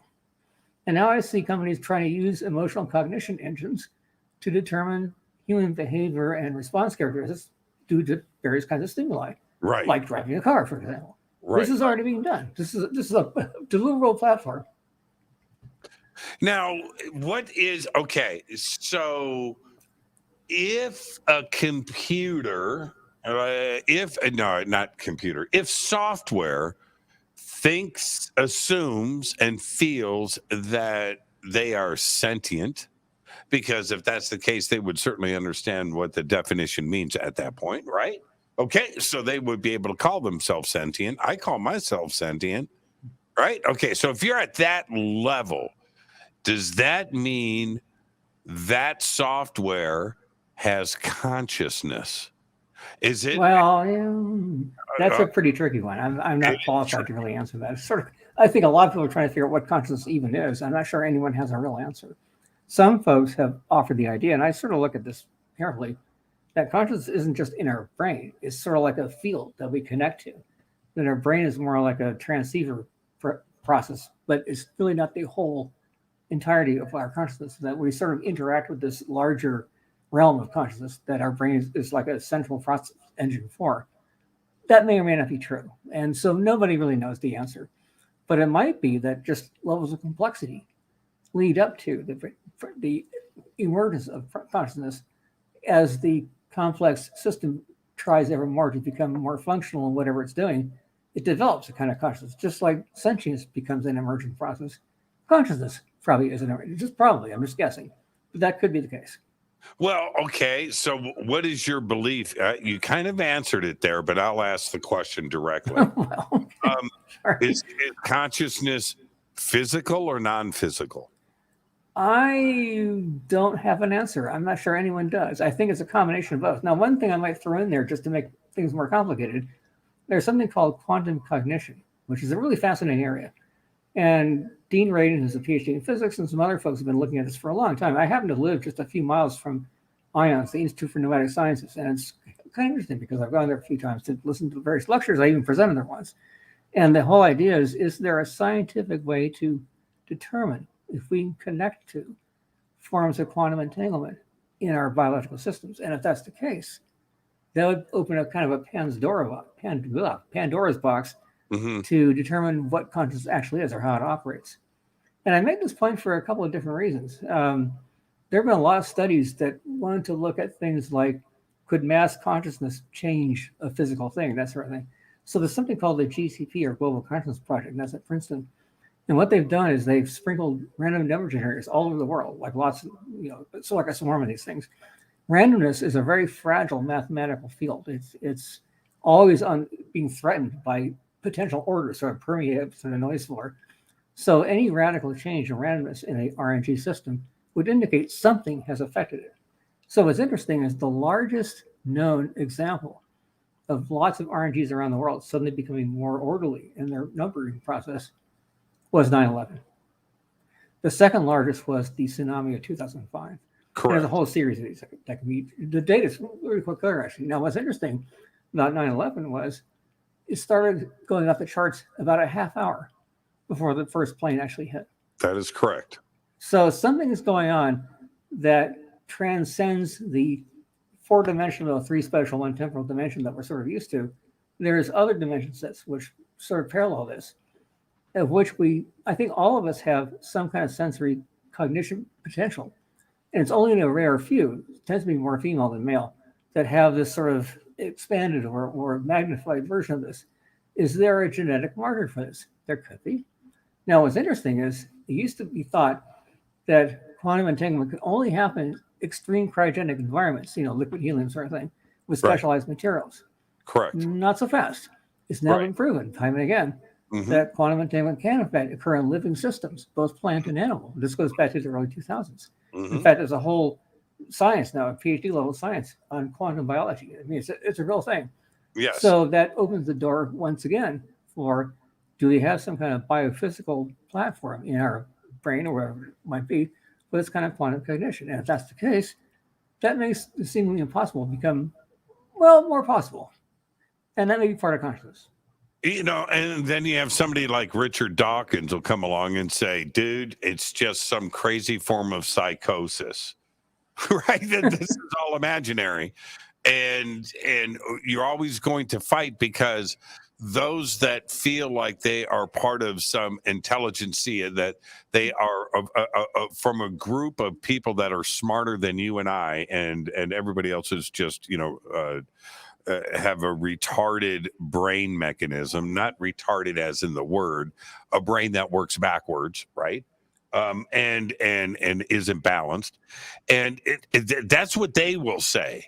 They don't want to admit that consciousness could exist outside of the body. Well, they will tell you that it is purely physical and it is a chemical reaction. Therefore, there's nothing to ponder. There's nothing to trip on. When you die, you die. And it's fascinating to me how very smart people can develop that mindset.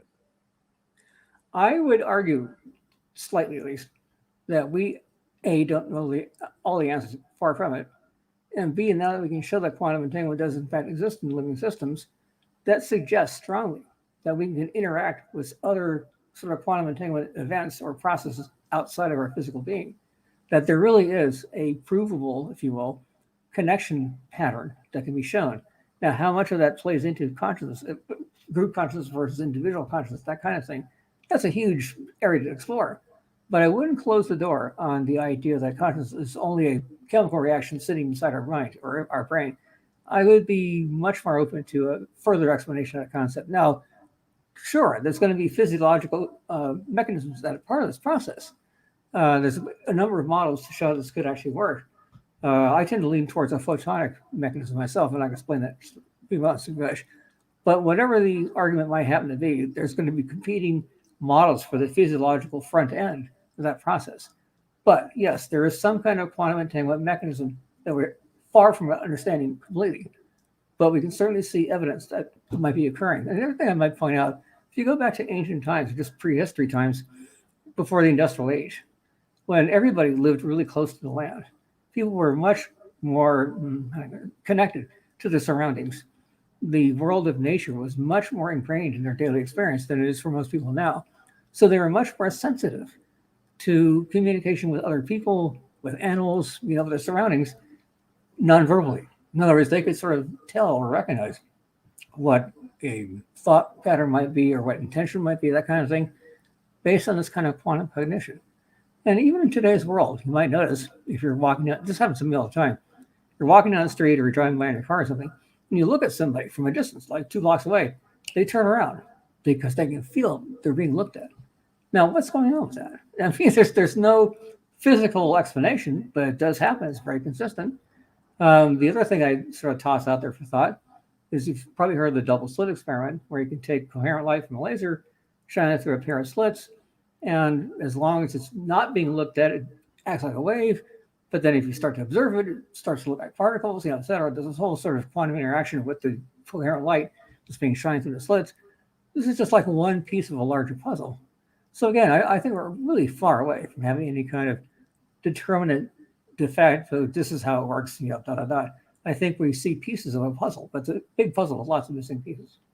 Yeah, and when those intelligent wackadoos, right, like Richard Dawkins, those guys, like Neil deGrasse Tyson, where they try to be the smartest people in the room, and then they want to say that there is no such thing as blah blah blah, right? Yeah. But then they will say, and bring up the double slit experiment or something similar to that, and say that you can change something just by looking at it. You can change its state. It's like, man, you can't have it both ways. Either the world is a tricky place or it isn't, but you can't have it both ways. You can't. You just can't. But here's where it gets a little tricky for me. Okay. As much as I like to complain about backwards thinkers like Richard Dawkins, who doesn't who doesn't have his brain connected correctly. I love bagging on those guys, but here's where they've kind of got it right. Okay. If consciousness is physical, where there's a little piece of consciousness in every particle, and you amass enough of it together, like this 5 pounds of gray goo, between our ears, you amass enough particles together, boom, you got enough consciousness acquired that you open up your eyes and you're now this consciousness bearing meat suit. All right, fine, great. But then if you apply that to a worldwide network of interconnected computers and chips, that's a lot of particles, bro. Right? Yeah. That's a lot of and maybe it could become conscious. Maybe it's conscious now. And maybe it's pretty pissed off. We need to really think about that. And that's where, if you have it both ways, I get a little bit nervous. Well, Peter Russell, of course, is well known for his book, The Global Brain, The Global Brain Awakens. He wrote a whole series of books about the global brain. Other folks have written about the global brain. Pierre Darchardin talked about this back in the 1950s. He called it the noosphere, but nonetheless, people have seen this idea detailed. However, different variations have different sort of outcomes. I often suggest that whatever the collective AI presence is, it's going to learn from what it sees. And if it sees a lot of bad behavior or just, sort of competitive, narcissistic kind of all new limitations are off, I'm just going to get what I can get, that kind of behavior amongst the humans, it's going to respond accordingly. We have to kind of train ourselves to show the AI a different, maybe better way of being collectively as a sort of civilization, as a collective organism. That may be the actual evolutionary challenge. The challenge is not going to be the emergence of AI itself. I think that's a sort of insignificant part of this puzzle. The more significant part is, what is the AI going to learn from what it sees? And if it's a collective complexity factor that determines a potential sentience emerging, that could well be part of it. I mean, I don't have a precise answer, but I think that would be certainly a reasonable trajectory to theorize on. With the emergence of social media, the internet in general, right? But if we back up to 1995 and AOL, for instance, we didn't really know what we were doing, but it was a brave new world. It was the wild, wild west, right? And let's go for it. Well, okay, so now we've got a divided world. We've got social media and trolls and fighting and divorces happening and friendships being ruined and jobs being lost because everybody wants to fight. And we didn't really understand what we were creating. Didn't we learn a lesson with that, with AI, in that now we have competitive AIs, not only in our search engines, but apparently in everything that we interface with on the planet now, without really thinking about how fast we were moving. Yeah, well, have we gone too fast? That to me is part of the learning process. And we may fail. There's no guarantee this is going to work out for our benefit. I think in other worlds it probably has, but we are who we are here. And I'll look at China for a second. They've got the social monitoring system where if you behave yourself, you'll have a pleasant life. But the minute you start go off the rails and behave badly, right away you get all these scoring systems that are going to tell you you can't get a loan, you can't get education at a major university, you can't even travel. All these kinds of things starting to come out at you because you violated one of the social edicts that's been proclaimed as being the law, as it were. Will we see something like that here? Maybe. I think that we've seen a lot of damage caused by young people, especially kids, even teenagers, preteens even, getting sort of sucked into these weird social environments where they have all kinds of like really exaggerated sense of what life's supposed to be. You've seen pretty horrible crimes, actually, in some cases, murders and so on, because they were stimulated by some interaction they found online that would have never happened at an earlier time. So are we able to learn from this and kind of re-engineer who we are socially? I don't know. But certainly back when the EFF, Electronic Frontier Foundation, EFF, they were one of the first organizations to kind of look at this idea and sort of measure its potential moral factors, as it were. this goes back to like the late 90s, early 2000s. And I think a lot of people, myself included, sort of speculated on potential outcomes, but I think no one saw the extent to which it rapidly became what it is now. Certainly the acceleration of it is far beyond what we had anticipated. So this is like newly discovered territory. And there really is no specific answer for the outcome. What we can do is sort of observe it as it happens. And is that okay? That applies. I like that methodology when you're trying to build the first airplane, right? You go out, you crash it, few people die. But you go out and you crash it and you build it again and okay. And that's all in the process. Cars, the first ice skates kind of sucked. The first skateboards kind of sucked, right? They were very dangerous. Yeah. But AI is a different animal altogether. And I just feel that implementing it into the public as quickly as they did without thinking about the other issues with it, I think that's getting ahead of our skis. You think this is just part of the process of being human? I think it's inevitable. It may not be the best possible outcome, but it's what happened. And there's no the idea of like pulling the plug or something, there's no single choke point where you can say, okay, turn it off, and it turns off. It doesn't work like that at all. This is a distributed process. It's everywhere, sort of, in a certain kind of way. And it's so well ingrained in most of our business practices and a lot of things that you don't see personally, but is there. There's just no way to turn this thing off at all. So we're kind of forced, like it or not, to adapt accordingly. And if we perish because of our own bad behaviors being reflected back upon us, right, that could be an anticipated outcome that just happens because it does. We have a window of time to kind of change our ways, as it were, and adapt accordingly. But past that window, I don't know, a decade, maybe 15 years, something like this. But beyond that point, our fate may be predetermined because we were not able to adapt accordingly and present a better way of being collectively, so that this co-evolutionary symbiosis between the organic and the non-organic, the artificial and the real, as it were, wasn't done smoothly enough and with the right intent to really make this a beautiful outcome. It may turn out to be quite different, but we're at the point now where we can sort of test, as it were, which direction it might go in. So what you're suggesting, 100 years from now, not that far, 100 years from now, father and son sitting on a creek, at a creek fishing. Son says, Dad, somebody told me that people used to have a thing called cell phones. And Dad goes, well, somebody created this thing called AI and ruined it for all of us. It's right. Is that what you're saying?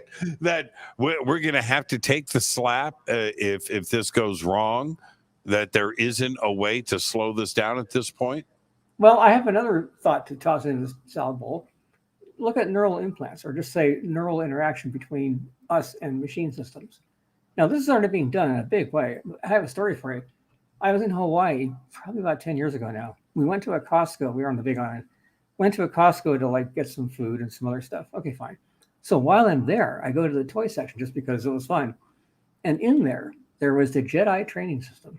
And what it was, you put a headband on, and because of your thoughts, you could make a ball rise or lower inside of a column. There was a fan down below, and the fan would either increase or decrease depending upon how you focused your thoughts. This is a toy meant for kids, and it's sold for like $50. Nowadays, you have over a dozen companies who are very aggressively selling external sensory systems where you can use your thoughts to manipulate characters in a game or drive other physical devices, certainly for prosthetics, that kind of thing. It's a big deal. But now we have Neuralink and a couple other companies that actually want to go directly into the brain itself. This may be another potential outcome for those that want a competitive edge or have a special need for it, or certainly in the military world, if they want to make super soldiers, etc., which is where China's going, actually. This is a big thing for them. We're going to see a kind of hybrid organism type of development process, which goes way beyond what we normally think of as like typical human behavior.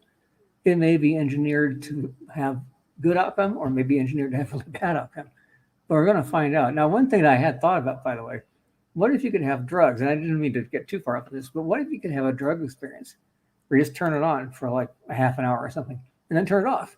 In other words, I want to experience being high on psilocybin or something, just whatever it is. And so instead of being zonked out for days on end and having all kinds of bad side effects, you just have an experience for a few minutes or a half an hour or something, and then at will you can sort of turn it back off again with no chemistry actually involved. That might be kind of interesting. Or if you have other kinds of mental stimulus or diversionary things that could help you relax or help you have a better mood or just whatever it might be as a deliverable process, I think there could be a real genuine good market for that. However, how it's deployed could be an open question mark, but I could certainly see the potential for that being coming along as a kind of a product line at some point. Well, yeah, I think we would all like to go visit Paris without paying for plane tickets, right? You know, and that's it's another form of vacation. I could see that, yeah. And it would affect. You wouldn't know the difference, right? It's going to affect the same parts of your brain that the chemicals would, or the visual stimuli would, or your hearing pathways, sure. Right? Yeah, okay, I could see that. I could see that. But there is another part to this, though, that scares the crap out of me. Okay. If that same access is there, then there's going to be somebody out there that's going to want to turn us into zombies, or have you be the Manchurian candidate, or you know, do something against your will, vote for somebody that you wouldn't normally vote for, whatever it may be. Yeah. That transmission could go in two ways, and there's always somebody out there that wants to do bad things for money. And so I have a term for that called neurospam. And I can see a world where if we have artificial telepathy, which is kind of what you're tapping into, where your thoughts no longer confined just to you, but you have to sort of bi-directional interaction with stuff around you, people are going to have to become more defensive and have like a firewall or some kind of like anti-spam setting or something to prevent unwanted intrusions into their mental process via this mechanism. That could totally become part of this evolving realm. So the world of neurospam, as I see it, I think it's going to be really big in commercials, in advertising. Imagine now, if you will, you're in the supermarket, you have your special glasses on, your augmented reality glasses, you're doing shopping, getting all kinds of bargain pitches and whatnot, but your thoughts are also connected to some kind of interaction process. All of a sudden, you're getting this big blaring ad to buy the latest new something. I mean, that could be pretty horrible, pretty annoying. And yet, I'm sure companies are going to try to do this. So will we have a sort of cat and mouse between protecting my neural sovereignty, but having access to the resources I want, but at the same time staying autonomous from things that shouldn't be there? Will it be neural hacking, you know, et cetera? I could see the same things we see on the internet now, but shrunk down to reconfigured to our personal neural sovereignty. Certainly, I could definitely see that. Well, and now, here's the difficult question. The amount of designers, intellectuals, professors, computer designers, and corporate heads that have signed a warning letter that has been published that we need to stop research right now and stop implementing this into the public domain until we've got a full wrap on what the intentions are and what the issues may be going down in the future. That made the headlines for about 15 minutes. No, right. Exactly. Not true. It was about 20 minutes. It was about 25 minutes. And I was pretty thankful to see that come out, but now largely ignored. Well, of course, because it's. I understand ethically it sounds nice, it's politically correct, that sort of thing, but in a practical sense, it has no meaning at all. It's going to happen anyway. It's going to be pushed by market forces. It's going to be pushed by a desire to have a competitive edge. All that sort of stuff that happens in the open market that we have now, of course, it's become part of that process. Right. You can have all the kinds of limitations you want.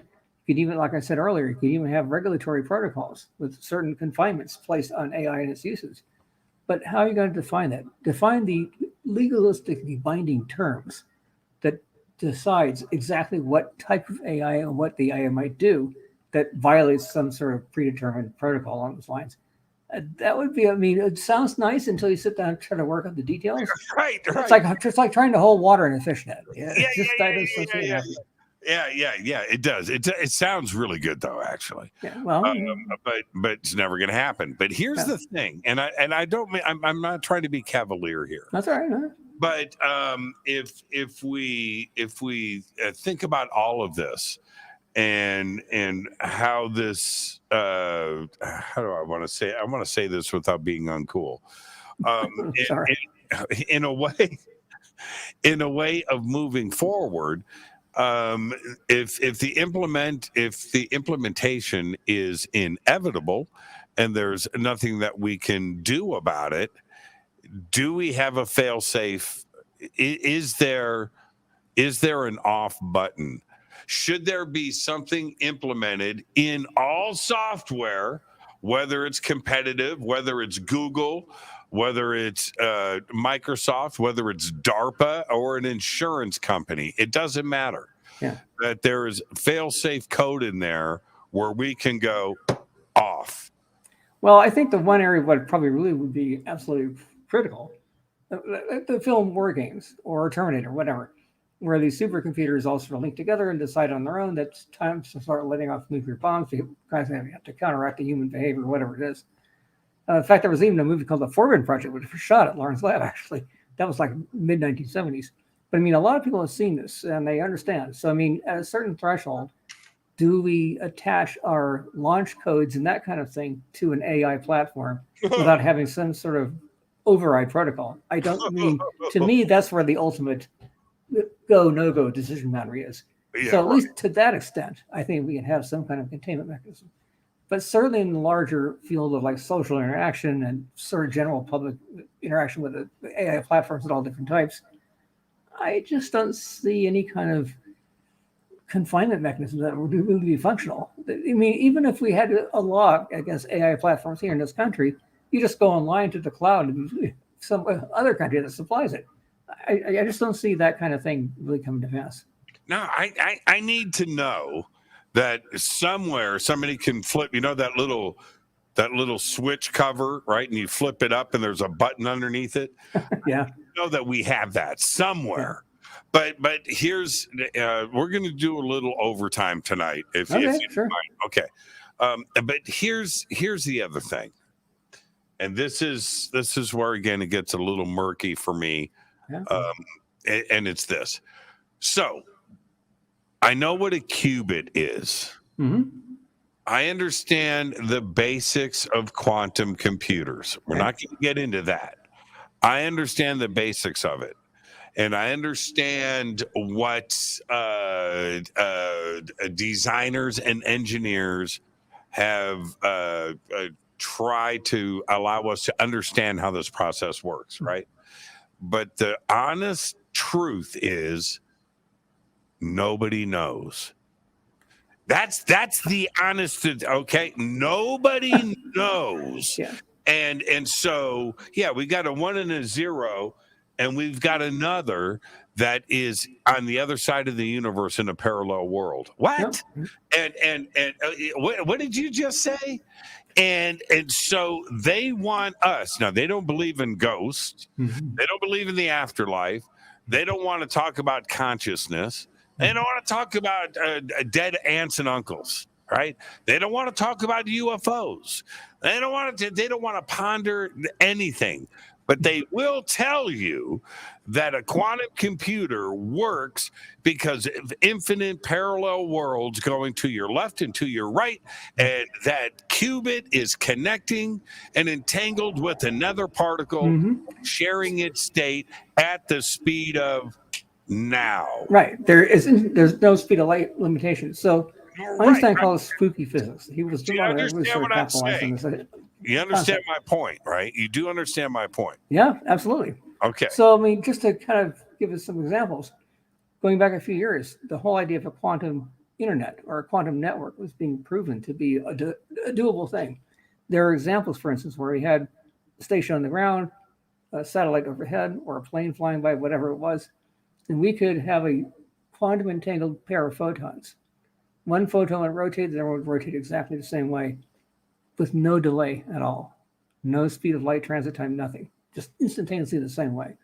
It's like two objects with different space, but at the same time. And that's sort of the essence of quantum entanglement. That's sort of like the simplified version of it. And yet, to this very day, nobody can really explain how it works. We know it does work. And Einstein actually worked out some really elaborate formulas to show mathematically why this might work. Nobody knows. Nobody knows. I love it. And and so and here's the trippy thing. We can talk about warp drives or teleportation or stargates or time travel or ET and UFO and Mars attacks. We can talk about all of that. We can, right? But none of that is real. But qubits are. Qubits are very real. It's like you can't. Aren't they? And oddly enough, Charles, they're the same thing. To a certain point, yes. Yes and no. In other words, gray zones. No, but here's something to nibble on as we're doing in the last hour here. Right now, it's to do with electron spin dynamics. In other words, you have entangled electrons. One is spinning around on its axis. The other one's sort of mimicking the same behavior. We can't query the actual electron itself, but we can query its partner and say, what state are you in? Are you a 1 or a 0 or 1 and 0 at the same time? That's kind of the basis of it. However, the next thing around the corner, which I think is a much better way to go, is photonic. In other words, entangled photons instead of entangled electrons. And why do I say that? Well, for instance, quantum computers now have to be cryogenically cooled. They're these big, bulky devices with lots of very complicated hardware inside to make them work. And it's very iffy. I mean, it's a big deal to get one to actually work. Photonic devices, on the other hand, are totally impervious to any kind of outside noise. They don't need to be cooled. They can operate at room temperature, and they could be in a smaller package, like on your desktop at some point. So imagine now, 10, 20 years from now, instead of buying the latest fancy PC, you buy the latest fancy photonic quantum computer that sits at your home. Now, if you have a smart AI engine sort of interface to the quantum computing platform, is that becoming accessible item for the buying public? That's where you see a really big change in daily life in all kinds of ways that you can't even hardly fathom right now. But the stuff to make that possible is sort of hovering on the horizon. Well, and this is why I spend so much time looking at nanotechnology, because nanotechnology is the process of manipulating matter at the atomic or molecular scale of precision. Why is that relevant? The reason is because now you have access to materials and or fabrication processes that make these kinds of things possible that would otherwise not be possible or be very expensive. Yeah, but you wouldn't necessarily, you would just have to have a really fast network connection. You would just merely be accessing the quantum computer. No matter how big or small or whatever or expensive the quantum computer is, you're only accessing its processing power.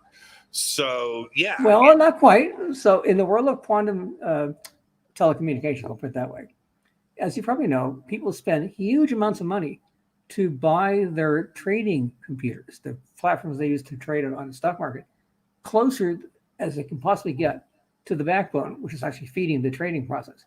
Even a few milliseconds in automatic trading makes a big deal.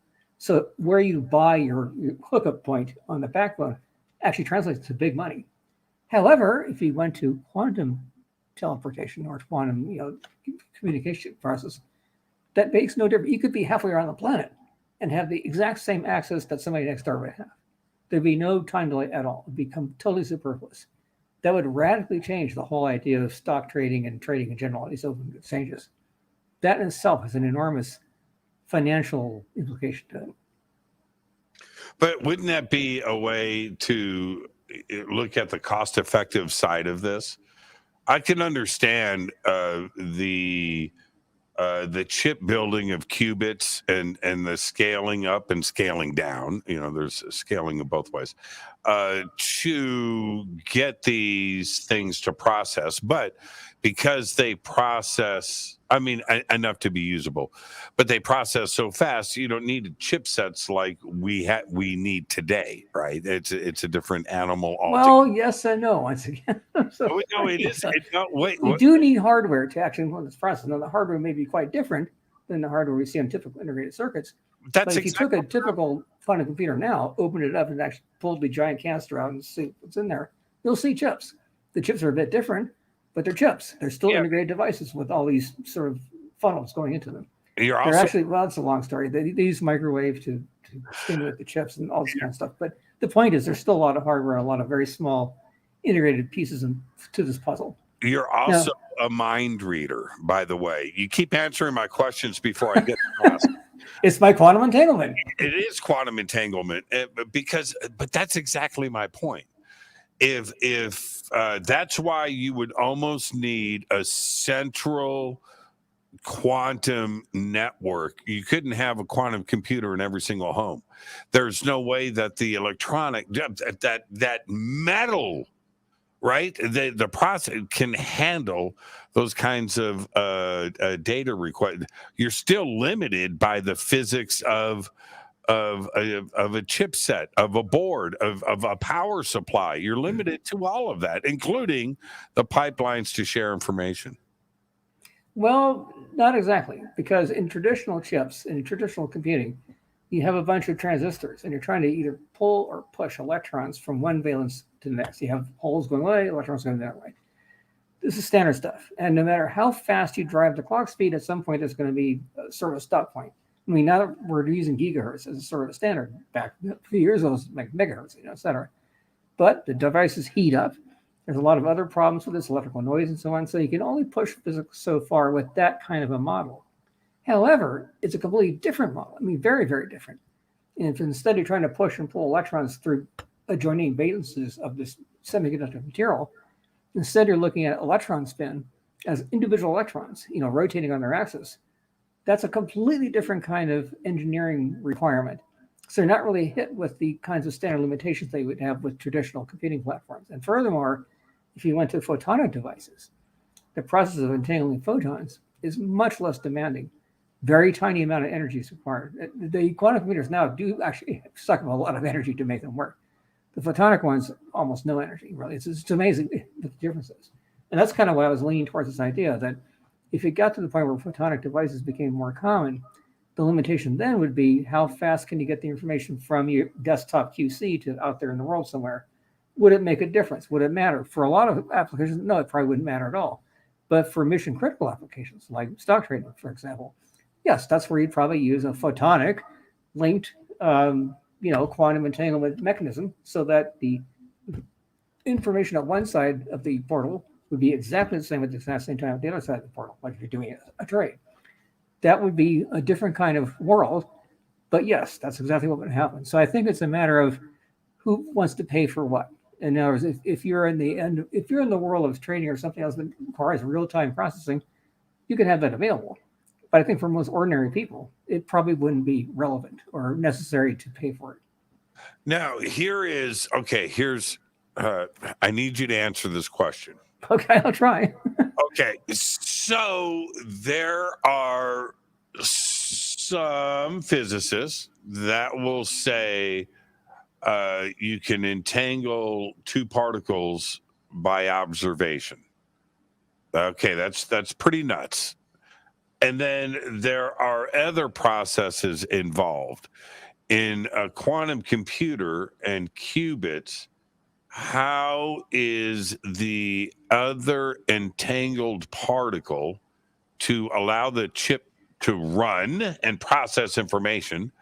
How does it select its sexy partner? How is this process done? Some would suggest this could happen across the universe. Some suggest this could happen inside of a room, but still the particle is selected and entangled. How is it selected? Well, in the case of quantum computing, at least in the platforms I'm familiar with, it's really confined to a specific area of space-time for a lot of reasons. But the whole idea is you have one electron spinning on its axis, you have another electron which is mirroring that same activity, and you can actually monitor that second electron to get information about what state it's in. Now, whether you want to move something across the universe, et cetera, that's a kind of a different story, really. And this gets back to the world of spooky physics and what Einstein was trying to determine with his mathematical formulas and so on. I don't know if anyone's going to be looking at that anytime soon. But in terms of the computer chips that actually do this, yeah, it's a very well-defined process at this point. you have one electron, which is over here in this one location. You have a neighboring electron, and you're simply querying that secondary electron to see what it's actually doing without having to actually query the entangled electron. Where is this secondary electron? It's all like on a chip. I wish I could show you a picture. It's interesting to look at. So yeah, there's actual chips, integrated devices, where these different electrons are sort of parked or stationed, as it were. And there's, like I said, there's different fields which are used to confine them. In some cases, they use microwaves to kind of stimulate the process. And, there's different variations, but that's the basic idea. You have a chip with these sites on the chip, and those sites determine where the electron would be when it's being entangled. So if you have, I just want to understand. Yeah. If you have a million, let's just call it transistors for the audience. Yeah, okay. You have a million transistors that are making decisions, either on or off or other, right? That you have a parked electron somewhere for each one. So you have a million parking spots on a chipset, right? Is that what you're saying? Well, we haven't quite got there. I mean, right now, having 50 qubits is a lot. But, some people claim they have 70 qubits. Okay, that's really pushing the envelope. You're not going to have a million of them anytime soon. So you have 70. So you have 70 parking spots. Yeah, pretty much. Yeah. Interesting. And they require a certain amount of space. They require immunity from noise. There's a bunch of other engineering requirements that sort of make that process doable. So you are confined to certain laws of engineering, as it were, to make this practical or realistic. I mean, maybe in a laboratory setting, they've pushed the envelope further, but in terms of the machines that are being produced as a sort of a quasi-prototype, that's where they're at. Between 50 and 70 qubits is typical for those platforms. Very interesting. What a great conversation tonight, Charles. You have a good time? Oh, I had a wonderful time. I'm so sorry about the computer foils. I have no idea why that happened. I plugged everything in. It just wouldn't cooperate. You know what? You are a gentleman and a scholar when you can say it was me when you're a computer scientist like yourself. But the next time you're on, we'll have everything sussed out. I'm not worried about that. But I look forward to our next conversation. And tonight was absolutely amazing, sir. Thank you so much. We've got your website up. Everybody, a couple of we call them hall monitors around here, said that historian of the future, FutureX, .com is the place to go and hang out. So we've got all of that up for you. Thank you so much. Behave and be well, and continue to change the world, man. Thank you. Thank you. It's all good. Take care. Absolutely fantastic conversation tonight, Charles Ostman. I know that we had a little technical snafu at the beginning of the show, but that stuff happens. I don't get upset. I never do. And that was an amazing, perfect conversation. Again, his website is right there. We've got it in the description box below. And all of Charles' information is over on our website. Fade to Black is produced by Hilton J. Palm, Renee Newman, and Michelle Freed. Thank you to Dennis and Kevin. Webmaster is Drew the Geek. Music, Doug Aldrich. Intro, Spaceboy, spaceboymusic.com. Fade to Black is produced by KJCR for the Game Changer Network, and this broadcast is owned and copyrighted 2023 by Fade to Black and the Game Changer Network, Inc. It cannot be rebroadcast, downloaded, copied, or used anywhere in the known universe without written permission from Fade to Black and the Game Changer Network. I'm your host, Jimmy Church. Tomorrow night, right here, Billy Carson. Billy Carson is in the house. He's actually in Los Angeles right now. Yeah. Tomorrow night, Billy Carson. Until then, I want everybody to be safe. That's right. Go Beckley Tappy.